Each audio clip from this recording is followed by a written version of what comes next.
বৌমা শাশুড়ির এই ঝগড়ার প্রধান কারণ হচ্ছে জেনারেশন গ্যাপ, ঠিক না? শাশুড়ি এক জেনারেশনের আর বৌমা আরেক জেনারেশনের। শাশুড়ি ভাবে একরকম, বৌমা ভাবে আরেক রকম। শাশুড়ি চায় বউর উপর খবরদারি করতে, বউ চায় শাশুড়ির উপর খবরদারি করতে। এই ডমিনেটিং এর কারণে কিলাকিলি আছে না নাই? এটা ঠিক না। আমার শাশুড়ি মায়েরা যারা আছেন, প্রথমে শাশুড়ি দিয়ে শুরু করি। আমার মাইকের আওয়াজ যে ঘরগুলোতে যায়, আমার শাশুড়ি মাদেরকে বলবো, বউদের উপর অত্যাচার করবেন না। ছেলেরা প্রশ্ন করে, তোর কাছে তোর বউ বড় না আমি বড়? আছে না নাই? এটা একটা প্রশ্ন হইল, তোর বউ বড় না আমি বড়? দুইজনেই বড়। তো এক ছেলে সুন্দর উত্তর দিছে, আমার কাছে ভালো লাগছে উত্তরটা শুনে। এক মা প্রশ্ন করছে, তোর এতদিন আমি লালন পালন করে বড় করলাম, জীবন যৌবন তোর জন্য শেষ করলাম, আজকে বউ পাইয়া বউ তোর আপন হয়ে গেল? এবার ছেলে উত্তর দিচ্ছে, মা, আমার মুখ থেকে মা ডাক শোনার জন্য তুমি কি কষ্টটাই না করছো জীবনে। 10 মাস আমার পেটে ধারণ করলা, খাইতে পারো নাই, বমি করছো, খালি ওষুধ খাইছো, তোমার পেট কেটে আমার বের করা হয়েছে, 2 বছর আমার দুধ খাওয়াইছো, পেশা পায়খানা পরিষ্কার করেছো। বয়স যখন 3-4 তখন তোমার আমি মা ডাকছি, এই মা ডাকটা শোনার জন্য তুমি এত কষ্ট করছো। আর আরেকবারের মাইয়া এই ঘরে আইসাই তোমার মা ডাকা শুরু করছে। যেই মেয়েটা তোমারে মা ডাকে সে আমার আপন হবে না কেন মা? ঠিক না? এই মা ডাক শোনার জন্য তুমি এত কষ্ট করলা, আমার লালন পালন করলা, 10 মাস পেটে ধরলা, পেশাব পায়খানা পরিষ্কার করলা, এরপরে মা ডাক শুনতে পারছো। আর আরেকবারের মেয়ে জানা নাই চিনা নাই এসেই তোমার ডাকা শুরু করছে মা। তো যে আমার মারে মা ডাকে তার স্থান তো আমার কলিজায়, ঠিক না? শাশুড়ি আম্মারা যারা আছেন, প্লিজ বৌমাদেরকে কষ্ট দিয়েন না। অনেক শাশুড়ি আছে পান থেকে চুন খসলে রেগে যায়, পদে পদে স্ত্রীর ভুল ধরে, বউয়ের ভুল ধরে, আছে না নাই? এটা করবেন না। সে তো নতুন, আপনার অনেক এক্সপিরিয়েন্স হতে তার সময় লাগবে, তাকে সময় দিন, তাকে ভালোবাসুন, ঠিক কিনা?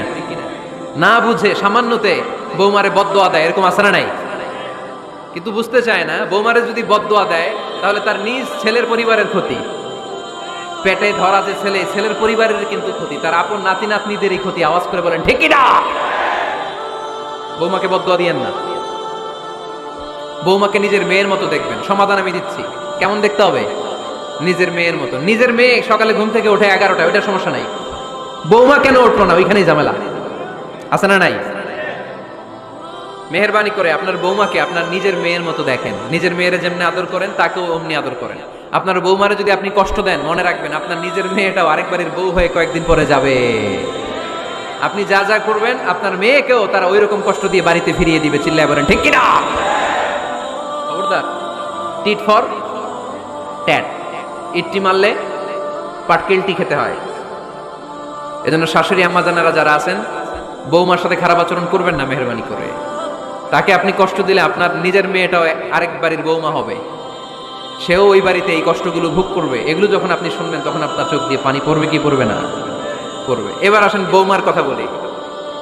বৌমা যারা আছেন মেহেরবানি করে, বৌমা যারা আছেন মেহেরবানি করে আপনার শাশুড়ি আম্মাকে নিজের মায়ের জায়গায় রাখবেন। আপনার বাড়ি ছেড়ে নতুন বাড়িতে আসছেন, তো এটাই তো আপনার বাড়ি। আপনার মা রেখে দিয়ে নতুন মা পাইছেন, এটাই তো আপনার মা। তো ওনাকে মায়ের জায়গায় বসাতে আপনার সমস্যাটা কোথায়?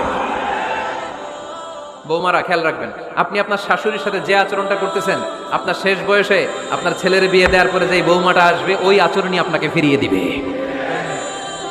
The nature has its own return. প্রকৃতির একটা মাইর আছে, এটা শেষ মাইর, এটা শেষ খেলা। প্রকৃতির খেলা বড় খেলা।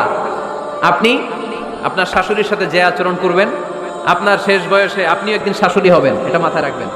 ওই আচরণই আপনি ফিরে পাবেন। আওয়াজ করে বলতে হবে ঠিক কিনা? এজন্য 9 নম্বর পয়েন্টস হচ্ছে মিউচুয়াল রেসপেক্ট। সবাই যেন সবাইকে ভালোবাসি। দোষ ছাড়া মানুষ নাই, সবার দোষ আছে। আমরা যেন একে অন্যের দোষ না খুঁজি। বৌমারা, আপনাদের কানে যদি আমার মাইকের আওয়াজ যায়, অল্প কিছু টেকনিক অবলম্বন করলে আপনি আপনার শাশুড়ির মন জয় করতে পারবেন। শাশুড়িরা আসলে বেশি কিছু চায় না, আগের জামানার মানুষ তো, এদেরকে ওইভাবে হাত করতে হবে। মাঝে মাঝে একটু শাশুড়ির মাথায় তেল দিয়ে দেন, চুলে তেল দিয়ে দিবেন আর কি, মাঝে মাঝে চুল আশ্রয় দিবেন, এগুলো কিন্তু খুব পছন্দ করে শাশুড়িরা। ওনার প্রেশারটা একটু মেপে দিবেন, ডায়াবেটিক্সের ওষুধটা খাইলেও কিনা সময় মতো খোঁজ নেবেন, কি পছন্দ করে খেতে একটু রান্না করে দিবেন।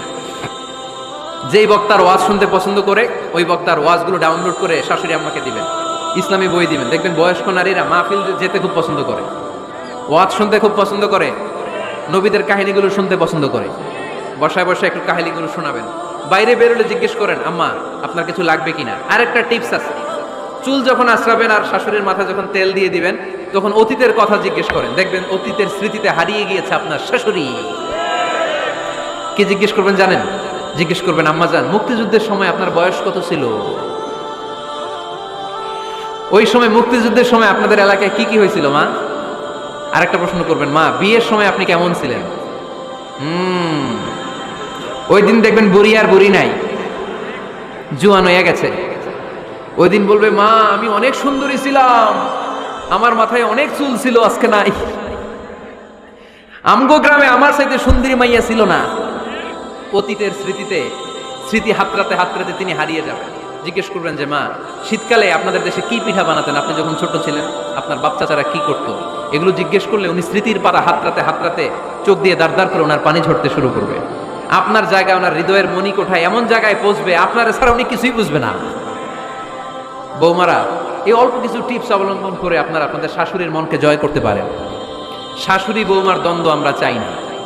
আমরা চাই শাশুড়ি বৌমাকে নিজের মেয়ের মতো জানো, আর বৌমার শাশুড়িকে আপন মায়ের মতো ভালোবাসো, ঠিক কিনা? এই মিউচুয়াল রেসপেক্টই পারে শাশুড়ি বৌমার দ্বন্দ্বকে দূর করতে আর ঘরটারে শান্তি টুকরা বানাতে। আওয়াজ করে বলেন ঠিক কিনা?